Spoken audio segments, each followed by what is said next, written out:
Bu adam milyonçu proqramında hiləgərliklə 1 milyon funt sterling qazanmışdı. Bu hiləgərlik sizi təəccübləndirəcək. Charles Ingram'la tanış olun.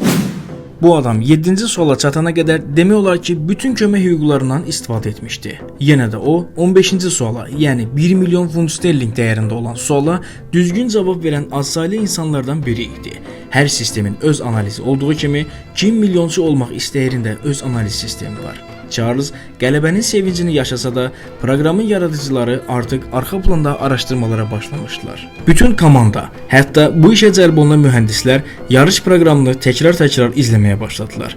Bu işdə bir fırıldaq olduğunu bilirdilər, amma sübut edə bilmirdilər. Onların gəldiyi nəticəyə əsasən Charles'ın yarışmada qalib gəlmə ehtimalı %3% belə deyildi. Belə bir yarışmada iştirakçının sualları yüksək səslə oxuması olduqca normal idi. Lakin Charles hər cavabı yüksək səslə oxuyur və hər cavabı ucadan təkrarlayırdı. İndi izləyəcəyiniz görüntülərə diqqətlə baxın. A1 or Craig David.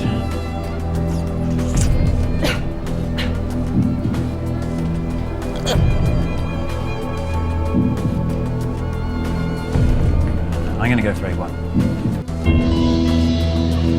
You just won £32,000.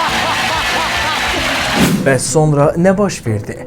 Hər suala cavab verilənə qədər öskürək yenə də davam edirdi. Or it's Google. And there it is. Charles həyat yoldaşı Diana Ingram və dostu Tequin Whitlock ilə gəlmişdi yarışmaya. Plan belə idi. Charles'ın həyat yoldaşı tamaşaçılar arasında oturaraq düzgün cavabı eşitdikdə öskürərək işarə edirdi. Charles bu siqnallara əsaslanaraq cavabları seçirdi. Şübhəli davranışlar sonradan diqqət çəkdi. Proqram yaradıcıları epizodu araşdırmağa başladı. Araşdırmadan sonra onların hiylə etdiyi sübuta yetirildi və Ingram ailəsi məhkəməyə verildi.